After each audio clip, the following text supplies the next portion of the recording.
Hello, I'm Jackie Lucky, your financial planning maestro. This series of podcasts is aimed at financial planning professionals and also those who are looking to enter the financial planning profession. We will be talking during the podcast about all things Certified Financial Planner certification related, talking to other CFPs around the world, and also we will be dropping in on some new entrants who've just entered the financial planning profession, and we'll be checking up along the way on a regular basis with them to see how they're getting on. I hope you enjoy today's podcast.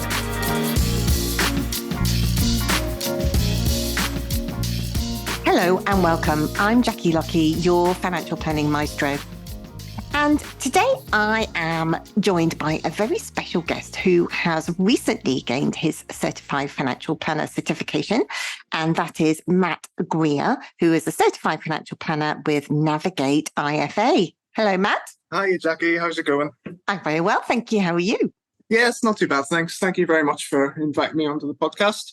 It's nice to be able to have a chat with you. Yeah, lovely to have you with us today. And we are here to talk about your journey to becoming a certified financial planner yourself. But also more than that, I want to delve a little bit further into the changes that you've made in the business at Navigate since achieving your certified financial planner certification as well.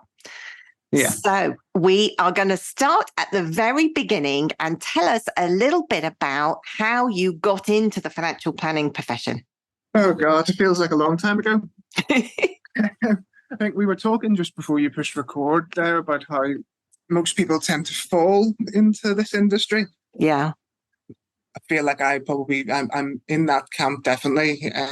I graduated from university in 2012. And at that time, it was very, very hard to get a job. I remember there was graduate jobs. You used to apply for these graduate jobs, and you'd be doing 20, 30, 40 applications a week, and you just never hear back from anyone. Wow. And I remember I was living with friends at the time, working behind a bar, and I was just trying to get into something that was, a full-time job so I could earn a bit of money. And I managed to get a job for Santander. It was in Sheffield, because I went to university in England and was living with friends in Sheffield, and got a job for Santander in customer service, which was kind of like my introduction to not only full-time work but financial services as well. So from Santander, a friend of mine who worked there got a job for Capita, a pension administrator. Yep. That once they were there for a few months and they were looking for some more staff, and he said, I've got this guy who works at Santander who loves spreadsheets, which was me. And he said he'd be perfect to work here. And I went and had an interview and ended up working there anyway in pension administration. And that was very much looking after sort of workplace pension schemes for big companies where Capita was doing the administration. So going from knowing nothing about pensions to working there for 3 years was really enlightening. I learned so much, not just about pensions, but about financial services in general. But one of the things that was frustrating about working there was I worked there around, I think it was 2014 to 2017. So it was all during the pension freedom changes in 2015. I was in administration. So you can imagine going from before 2015, where all we were doing was purchasing annuities, doing trivial commutation lump sums, and paying out defined benefit pensions, etc. And all of a sudden, there's all this new flexibility and new options that people have, which is fantastic. But so often I saw people making what I thought were really, really bad decisions with their retirement savings. Now, it's not in a judgmental way. It was more of this is the only pension that I've got, and I'm going to withdraw it and buy a new car or something. Wow. Yeah. There's kind of nothing that you can do whenever you're working in that capacity, because you're not able to give advice or anything like that, rightfully so. So I kind of thought, well, these people need, there's a lot of people here that need advice and that they need help. And all we're really doing there is referring people to whatever it was, pension-wise or something. And, I thought I would like to be on the other end of that. I would like to be the one helping people with their pensions, because I feel like I had a really good understanding of them after working in it for 3 or 4 years. Yeah. And so is that kind of crystallized you into, I need to change direction? Yeah, exactly that. So I thought, because we're talking to your friend, I think I was like 25 or something, and no one really knows anything about pensions at 25. But I felt like I had a really, really good knowledge, and I did a couple of exams and things that were sort of pension related, and I just felt like I had more to offer than just doing administration, if that makes sense. Not that that's anything wrong with that. I just felt like I wanted to do a little bit more. So I started looking at ways at how I could transition. What roles would there be available for someone like that with pensions expertise? And I ended up getting a job at Grant Thornton, who are now Aberdeen. So they were bought over by Standard Life. But when I joined them, they were an IFA. They were brilliant. They sort of gave me a really good opportunity to come in as a trainee power planner, despite not even knowing what a power planner was at that stage. Wow. They brought me in. They obviously saw that I had a lot of knowledge around pensions and things, and I was a sort of a senior member of the team at Capita, so I guess there was some transferable skills that I could bring across. And yeah, they gave me lots of brilliant training, access to clients, advisors, suddenly able to be in the same room as advisors when they're giving advice, and all of those brilliant things that you could then see, yeah, there's a real career here. This is something I really want to get stuck into. And yeah, that's really how I got into financial services, financial planning, and specifically. Yeah. For me, it was that real change, of going into Grant Thornton and seeing the advice being given and seeing the difference that it was making to people's lives. Yeah. And that's when it sort of really hit home to me. I said, yeah, no, this is something I really want to do. I think that's the key, isn't it? Helping people make an informed choice rather than, like you were saying on the telephone, when you've got somebody who's like, well, I'm just going to cash in my pension and buy myself a car. Actually going, well, that might be the right thing to do, but actually, if you were in that position to be able to give them advice, you could go, okay, well, let's press the pause button and just explore everything else about your life before you go ahead and, buy the Ferrari or whatever it is. Exactly that. Yeah. And yeah, that was the thing, like I said, that hit home, talking to advisors and seeing the enthusiasm they had speaking to their clients and how much they enjoyed it. I've always enjoyed speaking with people. I've always been a bit of a people person. And it was almost just like I say, fell into it, but it was almost just like a light bulb, or a light switch rather, went off in my head. And I thought, yeah, this is for me. I can use the skills that I've already got, the soft skills, and I can use the technical knowledge that I've managed to get. So yeah, that's what really sort of pushed me into financial planning. And I've not looked back since. So then how did you find out about the certified financial planner? And at what point did you say to yourself, right, what I've got, the knowledge and experience that I have given to clients isn't enough, that I need to, up my game and get this? So for me, there's a couple of points which I suppose maybe people, I'm in my early 30s, Jackie, which is quite young for advisors in general, especially in Northern Ireland. So there's kind of two elements to it. So the first one was I left Grant Thornton in 2018. They were brilliant in helping me relocate back to Northern Ireland. And then I was there for about a year, and then I joined a smaller firm, an IFA firm called Navigate, and I've been here for 5 years.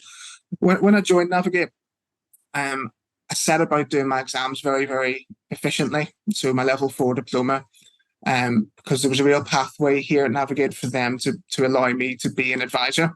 Yeah. Which wasn't there in my old place. So I did my level 4 exams sort of fairly quickly, got myself signed off, and was able to then sit in front of clients and start to give advice. But I suppose the two reasons why I wanted to pursue further knowledge was, there was number one, which was the sort of imposter syndrome side of things, which was I felt very young to be doing my job, because I'd always been surrounded by people who were much older who were the advisors. So I felt like I needed to get a leg up on that, in terms of, well, if I am going to be young and people's perceptions of me are going to be he's quite young to be doing this job, then I want to be very knowledgeable. I want to have real good technical expertise to try and combat that, if you like. Mm. So that's kind of just an imposter syndrome type thing rather than anything that makes any sense, probably. Yeah. And then the other thing was I've always, since I never really enjoyed exams at school or anything, but as soon as I have an interest in something, I, I tend to just focus on it and go for it. So as soon as I started having an interest in these subjects and these things, then it kind of lit a spark inside me where it's like, yeah, I can do this, and I'm genuinely interested in this stuff, and I want to learn about it. So why not just crack on with them? So I started then to look at, well, so I've done my level 4, which is obviously the baseline level of qualification to be an advisor. What's next? And personally, I didn't really enjoy the CII's learning experience with the level 4 diploma. I felt it was a box ticking exercise that, you learn what you need to learn to pass an exam, and that's kind of it. So I wanted to take a different route for further education if I could. And whenever I was looking at what options there were, there's different exam bodies, but the main one that kept popping up was CFP. And I was on LinkedIn, and I could see American advisors who were doing financial planning, proper financial planning, who have these letters after their name. And I started to research it a little bit more. And when I looked a little bit into what the CISI were offering, because I think it was around the time that the program changed to the exam and the case study, because I'm not sure that was always the way. It seemed like it was a really good fit for me for what I wanted to do. I didn't just want to box tick. I didn't just want to learn enough to pass an exam so that I could say I've passed an exam. I wanted it to make a real tangible difference to the advice that I was giving to people, and the experience that my clients were receiving. I wanted to make sure they were getting the best quality advice from, someone that's very qualified, not just, I can do a trust, but I need to go and Google it, or I need to go and research this because I passed my exam, but I don't really know anything about it. You know what I mean? Yeah, I think there's a difference in gaining the knowledge and having the confidence to apply that knowledge in those different real life client situations, isn't there? Yeah, definitely. And look, maybe that was just my approach to the CII exams. I just always felt it was like that. In a sense, it was you learn enough to pass the exam, and then I kind of never really retained the information afterwards. But the whole process of the CFP has been so vastly different than that. The focus on holistic planning, the complexity of what you're having to do for these case study clients, it just intrigued me, and it really interested me to try and push myself to try and see, because like you hear the horror stories about the pass rates, and anyone that I knew that had done it, like there was a guy that worked in our office that had failed it 3 times, and he was like, don't do it, it's it's awful, it's the worst thing ever. And if anything, that kind of pushed me on a little bit, because I was thinking, well, how hard can it actually be if I felt like it must have been a worthwhile qualification, if that makes sense. Yeah. And so then you embarked on the level 6 exam first as your first of the 2 steps to gain your certification. Yeah, so I did that quite quickly. I think I signed up for the CFP, and then I just tried to do it as quickly as possible. Took the next sitting, and it was actually really good. It was a sort of a breath of fresh air from the CII stuff that I was doing before. And it gives you a really good foundation. And how did you find the study materials? Did you do any courses, or did you just kind of stick your nose in the book and off you went kind of thing? Well, the course, I did do a course, but the course was more around the case study. So in terms of the level 6 exam, that was just sort of, stuck my head in. It was quite similar, I guess, in a way to the RO6, which is the financial planning case study that you do with the CII as part of your diploma. Yeah. It's a case study, it asks you questions. So it wasn't something that you necessarily had to really study massively for. It was more around the application of financial planning.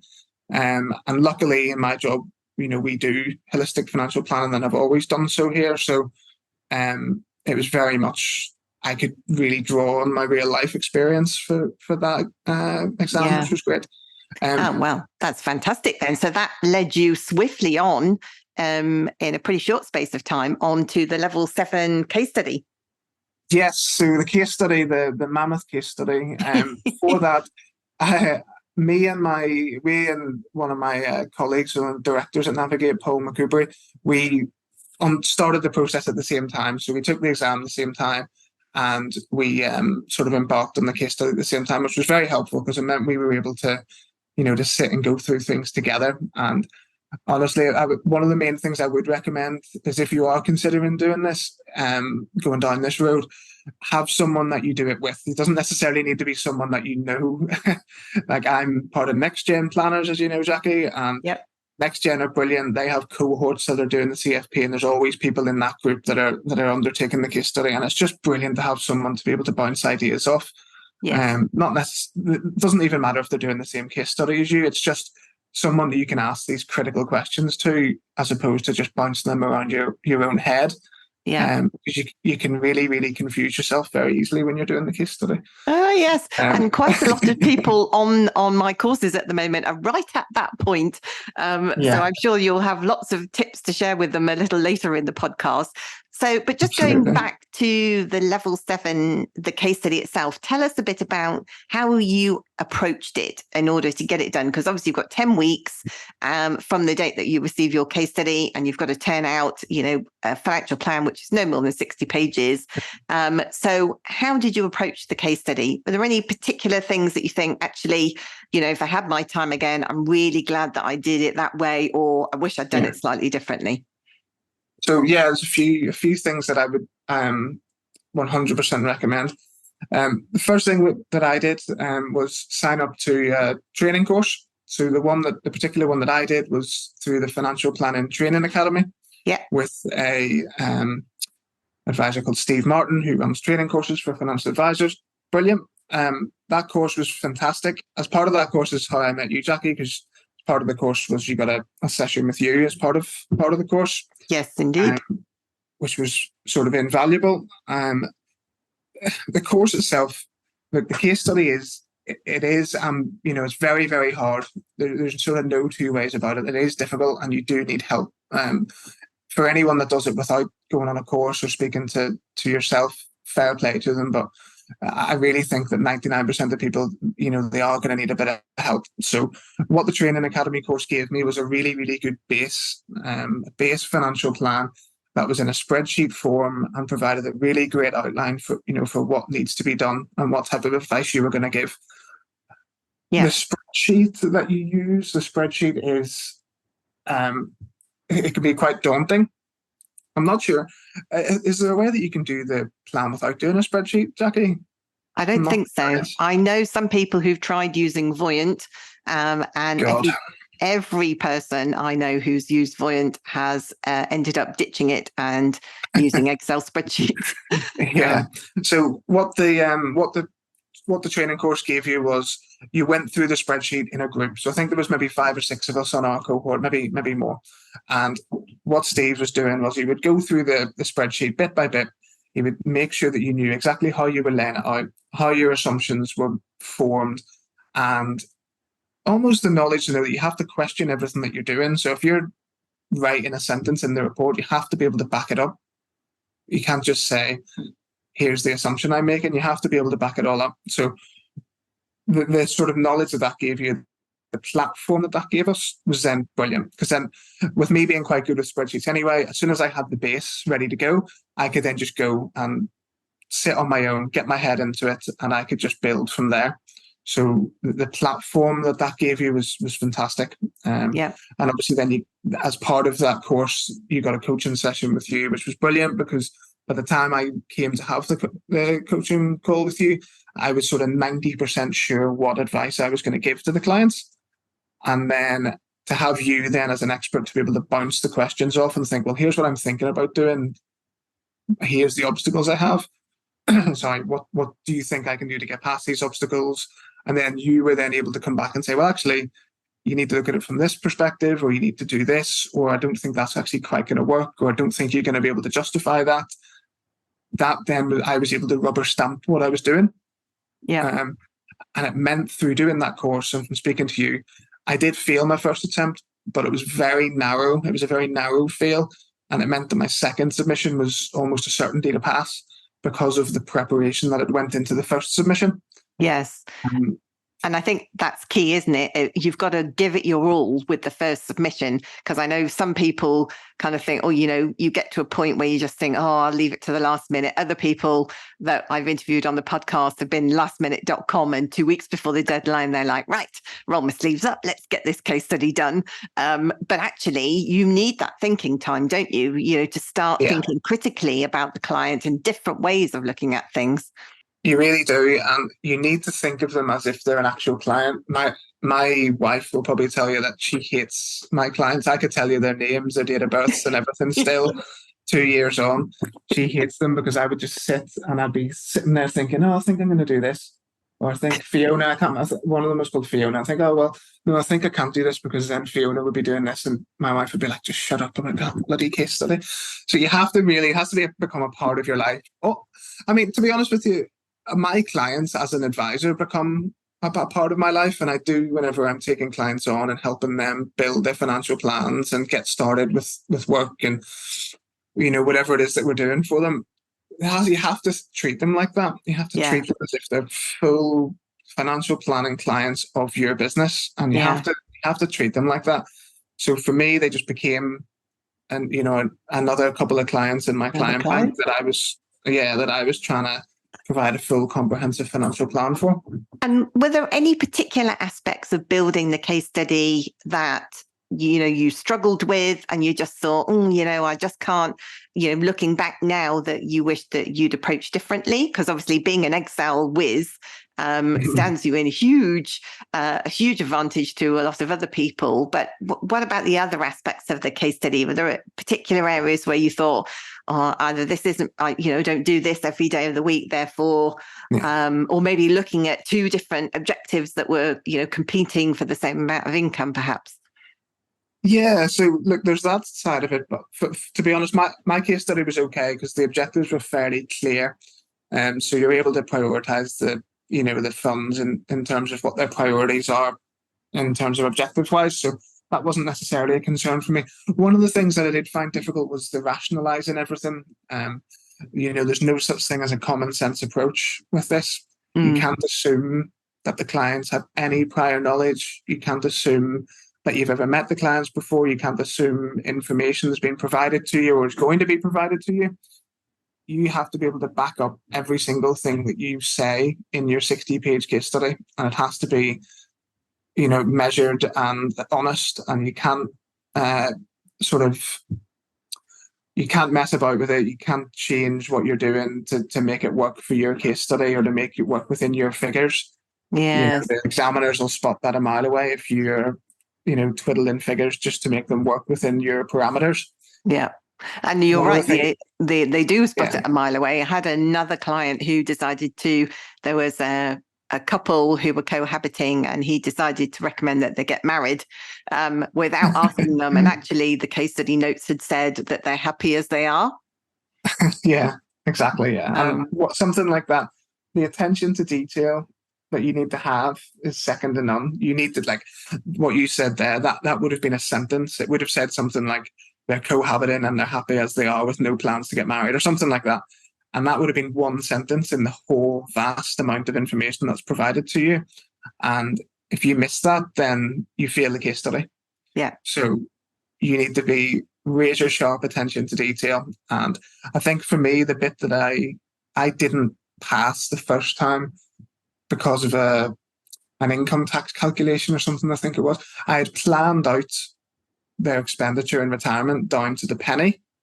But I hadn't taken something stupid into account, like income tax or personal allowance. It was some small minor thing, but because of that small minor thing, it caused like 4 or 5 things to fail in like a ripple effect. Yes. So the attention to detail, you really need to think about why. You need to know why. So say why and how, I guess, is the main thing. So if a client's saying they want to retire at 60 and they need 50 grand a year net, you need to think, okay, how am I getting that 50 grand? How is that being made up? What taxes there be to take into account, personal allowance, etc., etc. So you need to be really, really detail orientated. Yes. But time's the main one, Jackie. You need to commit enough time to it. Yeah. And how long did it take you to complete your case study, do you think? Well, so 10 weeks. To be honest, I I would normally leave things to the last minute in my everyday life, if I'm being honest with you, Jackie, but I really didn't in this. I made a real conscious decision that this wasn't going to happen again for this, just because I knew how much of a mammoth task it would be. And like you, I know people that have done this process and left it to the last minute, and the stress is not worth it, believe me. So I spent the whole 10 weeks, I had 2 hours a week that were sort of in working time that I dedicated towards it.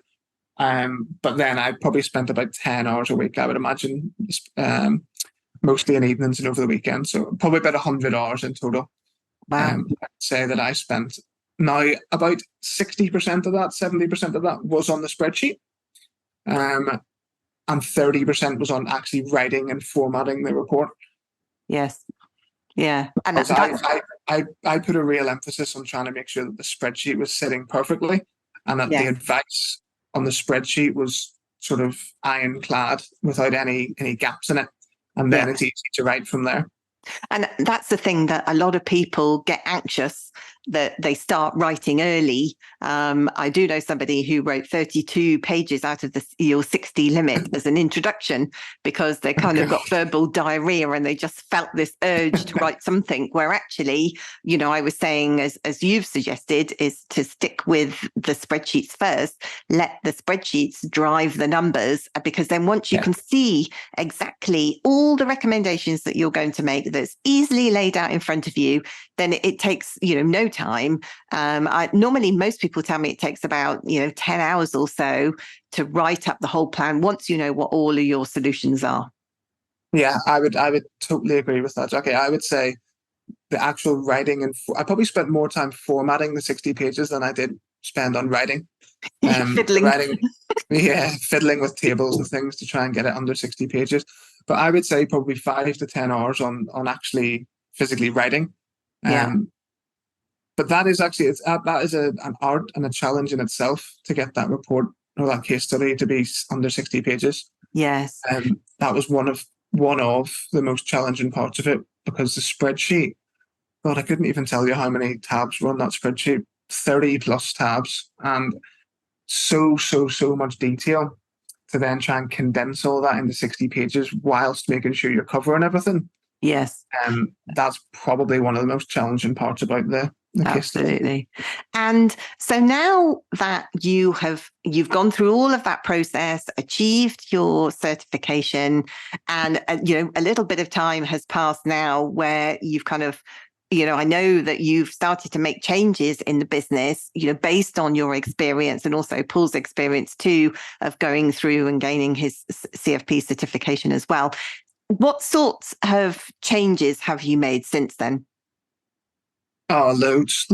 So before either Paul or I embarked on the CFP, we were proper holistic financial planners. We were writing financial plans for client with, proper detailed cash flow planning, client objective led, all the usual stuff that you would expect from financial planners doing a good job. But doing the CFP is just taking it to a whole new level.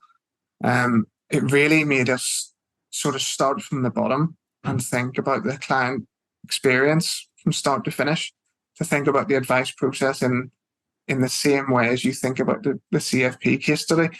Now, I'm not saying to do a 30-tab spreadsheet and a 60-page report for every client, because luckily we have things like cash flow planning software and things which we don't need to use a spreadsheet for.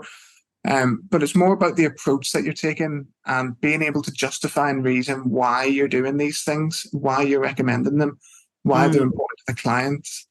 For me, the key was that I took out of it was quantifying and qualifying clients' objectives. So whereas previously I would have maybe put in a report or would have agreed with a client, say, you want to retire at 60 and, maintain your standard of living, and that would be a good outcome or a good objective for the client. Yeah. I don't do that anymore now. It's very much quantified and qualified. So rather than that first thing I said, it would be, you want to retire at 60, you need X amount of money to live your current standard of living plus Y amount of money to spend on whatever it is that you want to spend on in retirement.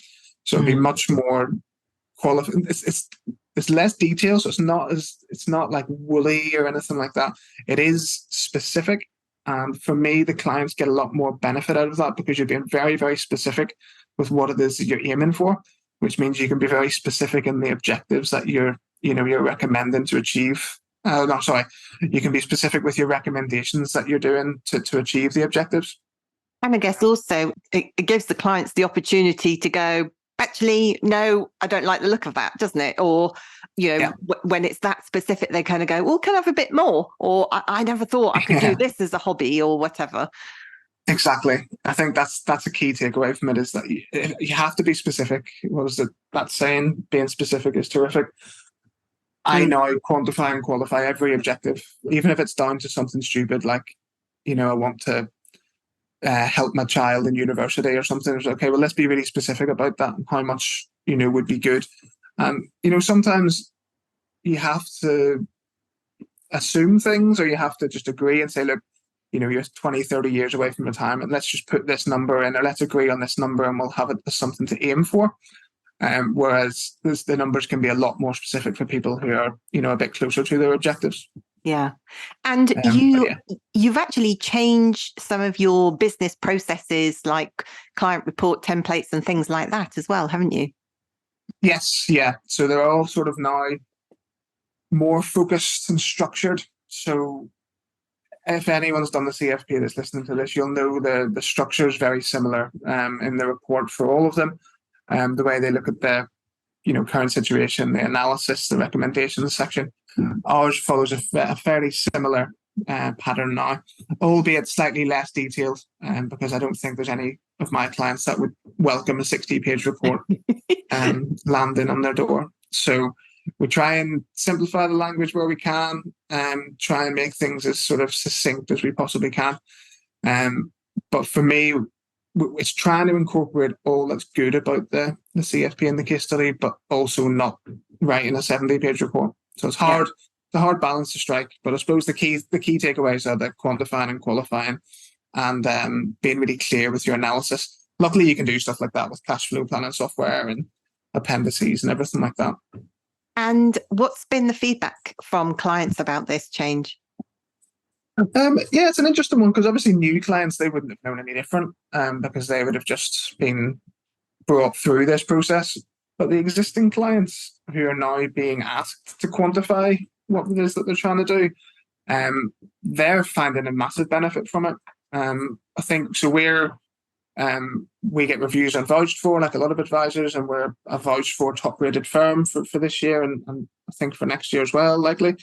And one of the metrics that they ask clients about is how confident do you feel like you're on track to achieving your goals? And that number's actually went up in the past year. So last year was the first year that we did it. It was I can't remember how, it was very high, it was like in the 90s. But anyway, this year has actually went up. And there's a higher amount of clients that are feeling like they know they're on track to achieving their goals. And that's fantastic. I mean, that must give you a really kind of warm, fuzzy glow. Yeah, 100%. That's what it's all about, Jackie. That is literally what it's all about. You want clients to have sort of no doubt about where they stand in achieving what they want to achieve. And sometimes, as you know, you won't be able to give them the good answer, and maybe they're not on track, or they're off track, or there's some tweaks that they need to make.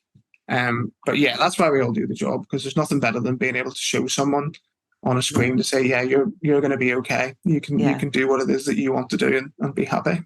And on the back of all of this, are there other changes that you're kind of starting to mull over now that you think, actually, I can still take this further and make more improvements? Or are you kind of happy with the balance of what you've done so far?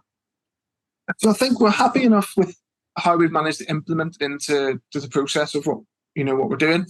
I think one of the things we did, I suppose, from a company point of view, is that if there's 4 advisors here, 2 of which are CFP now, I think if we were to bring on any other advisors, or if we were going to, promote from within, we would make sure that the CFP was part of their journey as well. We feel like it's the gold standard for financial planning now, especially that Paul, one of the directors, has been through it, and myself has been through it in the past 2 or 3 years.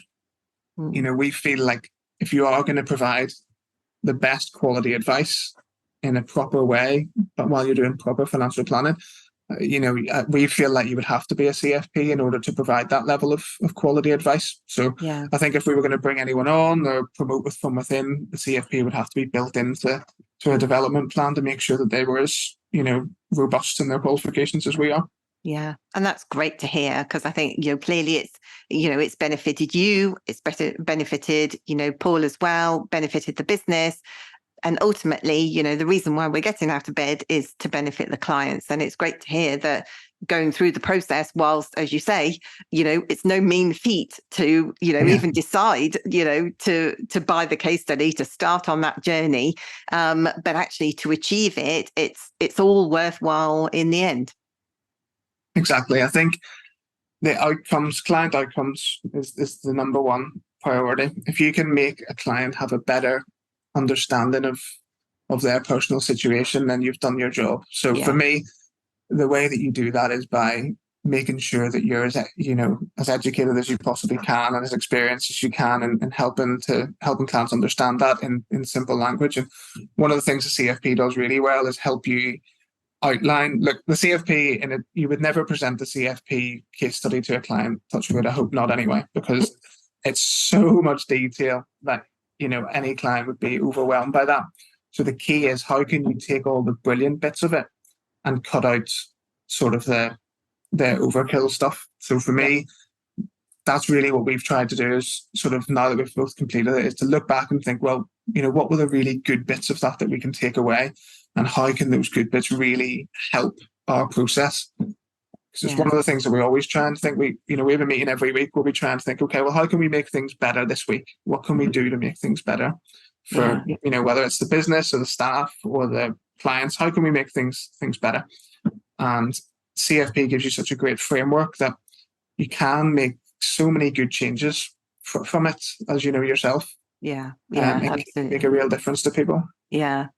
And Matt, we are nearly out of time today. I could talk to you all afternoon, I have to say, but I'm going to ask you one last question. So for those people who are listening who have just come across the CFP or are thinking about starting their journey to become a certified financial planner, do you have any tips for them? Yes, I do. Definitely. Loads of them. What I would say is, if anyone listening to this wants to have a chat to someone that's been through the process, just then feel free to get in touch. But the three main tips that I would give would be, number one, make time for it. If you don't schedule time for this, it will become a burden, and you do not want it to become a burden. I've seen a few people now get to the end, maybe there's 2 weeks left, and they just sack it off. And in one instance, someone that I know ended up submitting a blank one. Because they didn't want a new case study, if that makes sense. So they submitted like a basically one that they knew was going to fail, just to get a submission in, so they didn't have to change case studies. But then that means they're one submission down. Whereas for me, because I was able to put so much work in prior to the first submission, like I said to you earlier, I got so close to passing it on the first submission that the second submission was a formality. The last thing that you want to do is go into, and also the other thing I suppose would be, if you're making time for it, the first submission is the most important submission that you'll make. That's where you will get 90% of your marks, hopefully. And then you can take it into the second submission where hopefully you pass. And then the third submission should be your last resort. That should be, the third submission should be the formality if the second one isn't, if that makes sense. But the only way you can do that is by making time for the first submission. So those first 10 weeks should be laser focused, 10 hours a week plus, making sure that the spreadsheet is as perfect as it can possibly be. Full on. Full on. The second tip would be to seek help. So like I said earlier, personally, I would have found it impossible to do without help. So whether that's a coach, a consultant, or a training program like the one that I went on, or whether it's through NextGen, if they've got some kind of training program, I'm not sure. It wouldn't be possible to do without the help, in my opinion. So definitely seek help, whether it's through one-to-one coaching or as part of a group. Find someone that's doing it at the same time as you and form a little study group, whether it's virtually or in person. And get help and get coaching from experts like you, Jackie, or like Steve. And then the third thing is to enjoy the process and take things away from it. So when you're in the trenches, so to speak, when you're doing 10 hours plus on a case study, on an Excel spreadsheet, it can be very demoralizing, especially if you're working 40, 50 hours a week and you've got a family or whatever. You can feel like this is now a pain in my side. Yes. But you will take a lot of things away from it, and there's a lot of useful information in there that will make you better at your job. So approach it with curiosity. For everything that you're doing, think, how can I improve my business and my job and the job that I do for my clients? How can I improve that? So like dead basic example, if one of your case study clients has got a protection need, you will have to go into depth on that protection need in a way that you may not go into depth with your clients in real life. Maybe it's just not your sole focus, but you will have to do that. So automatically you'll gain some knowledge from that, and you'll be able to approach your work with clients in a new way. And the same goes for any of the objectives, whether it's paying for school fees or saving for retirement, whatever it is that the case study clients are aiming for. You're going to have to go into so much depth on the objectives that it's impossible not to take things away from it. So be curious, enjoy the process, and try and think, how can this process that I'm putting myself through, I'm going to get a nice qualification at the end of it, but at the end of the day, it's all for the clients. So what can I take away that'll give my clients a better outcome? Matt, it's been an absolute pleasure to talk to you today. Thanks very much for joining me. Thanks, Jackie. Lovely to speak to you.